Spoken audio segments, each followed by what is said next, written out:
So we've waited a little bit. Again, the book senses and watches everyone coming and going, seeing quite marvels, seeing creatures he's never seen before. He feels a little uneasy by a certain creature that looks like a brain coming through a suit, talking to a interesting-looking hag. So, what comes up? It's a creature, and it goes, "The warden will be here soon." He says, I was wondering when you'd come. It's like, how long do we have? He said, this street should clear out soon, because it's almost time for these portals to be shut down for this moment in time. It's like, he will appear, it's like, here soon. He would prefer to keep a little bit of company toned down, and also once we enter the street, the main city, it will be a little hard to have privacy for what you're here for. So again, time passes, and everything moves around and starts going. Things, we sort of skip here and there. But unlike other times, it's like you don't really feel that tired, but just things just sort of change. So just looking at a great dragon, seeing all this stuff, people come and go, people portaling out. So Knights is like I've fought you before. Come through, and again, as this brain creature comes by, the book, if it had a mind, it's just mind hurts as it goes by, but does not feel any malice. So, and then you see one thing this book notices is a hag. It looks sort of familiar as it steps onto a portal and is about to disappear with an automaton. Do you want to roll a history? Absolutely.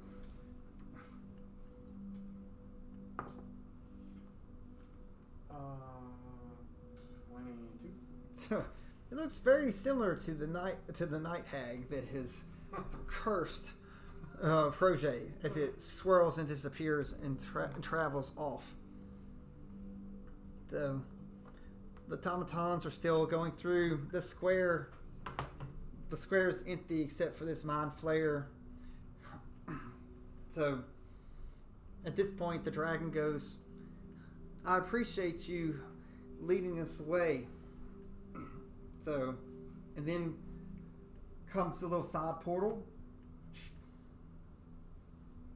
Comes the warden coming out. He appears as a very, very large bear type creature in a spectacular spectacular suit of armor.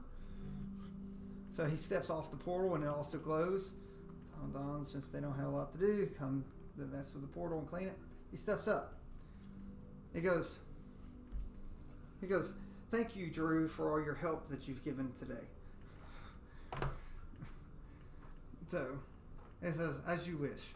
It's like, I appreciated being service. And he ventures off, gets on a portal, and then transports off. To where? We don't know.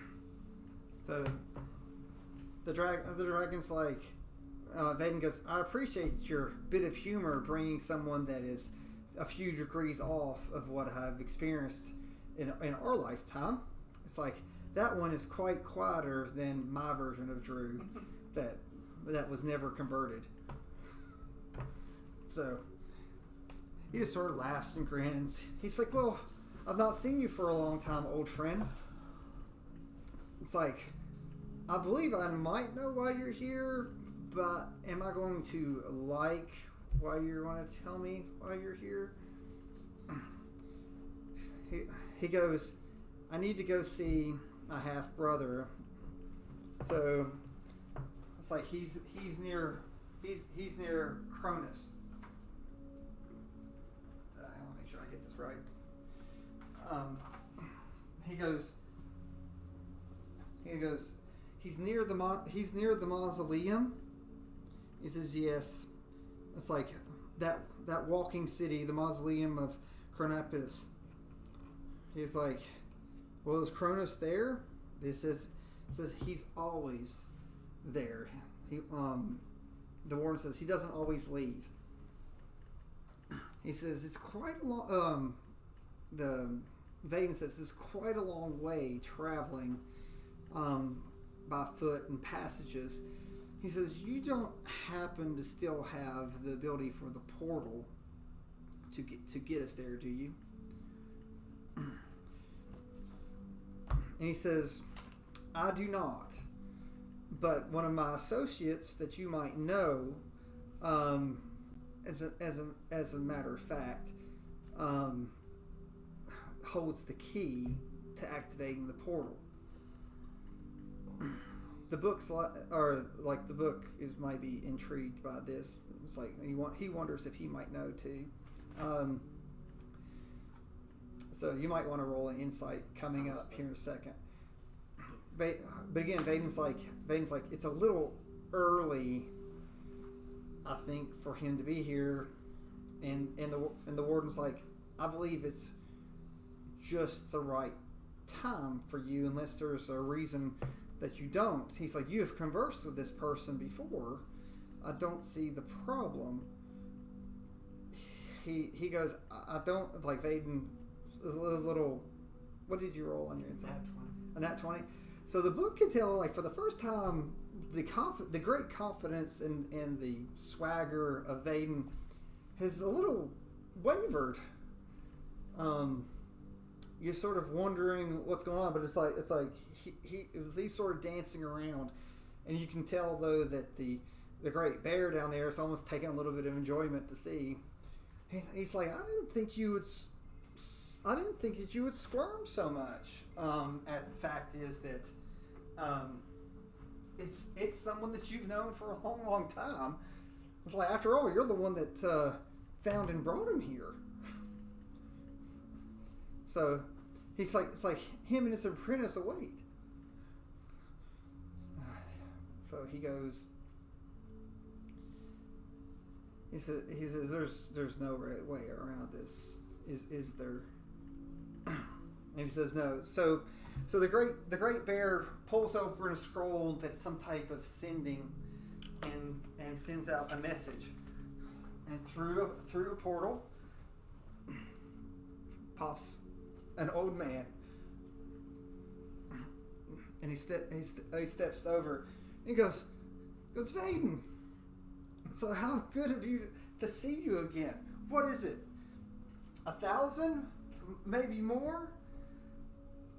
And he goes, hi, Azad.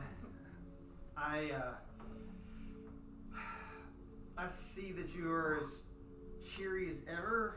Are you ever going to trim that awful beard and trim it up and make it more like mine? He just laughs, and he says, you're a part-time dragon. You should know what's coming. So, and through this, the portal then activates again, and it swirls, and what opens up again appears as a familiar sight, one of almost terror to the book. So he says, Master. He's like, why do you keep leaving me? He's like, he's like, now.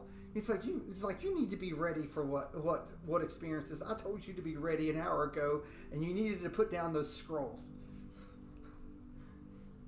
He's like, he goes up, sorry, my idiot apprentice, even though he's been an apprentice for well over 1,000 years, can't seem to understand that there is a time and place to put down a book and actually live in the moment. So he said, now, boy, come and introduce yourself. So, hello. So it's like, my name's Omnis. So, but my friends call me Omni. So Vaden looks down at his hand where he's holding the book, and he sort of grumbles. It's like, not a word. It's like, like not a word. So, Omni and Azad go, we would very much like to treat and have dinner before we venture off. I assume the only time that you ever really want to come talk to me is the fact that Omni here happens to be holding the staff that has the key to go to the mausoleum section, since he so likes to go visit and apparently harass all the time dragons and use their time portals to keep skipping through time to read books over and over and over. Instead of learning the books, we just want to keep reading the books and hoarding the books and just going over and over and over. It's like someday you'll have a spell book of your own that you'll be able to read and actually write the spells in and actually apply knowledge. I mean, it's like, what's the point of applying when you can just read a book all the time?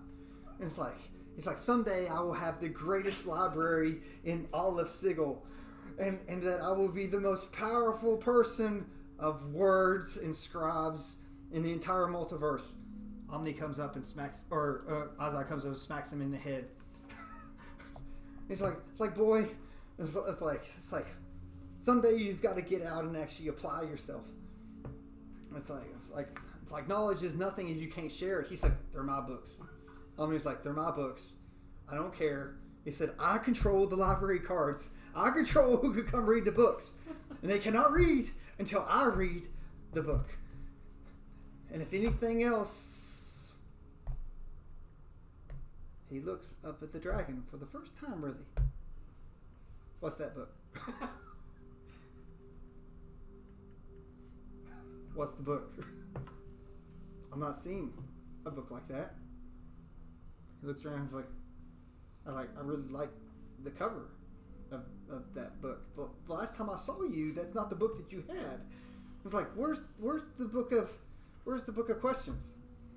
Things like, I still have the book. He pats on the side. There's little bookcases. I still have the book of questions. He's like, it's not the book of answers. Where's your brother at? It's like, it's been a while since he came to visit too. It's like, even longer than you.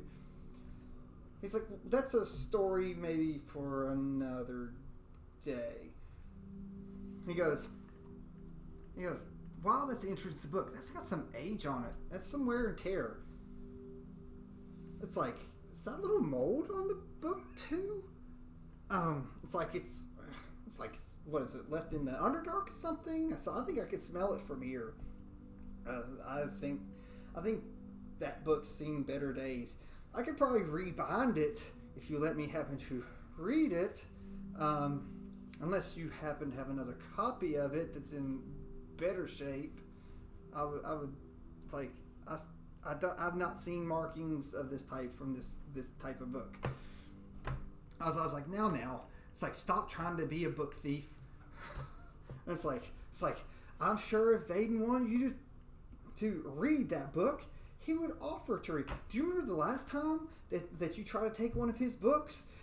It's like, he's saying, yeah, I remember.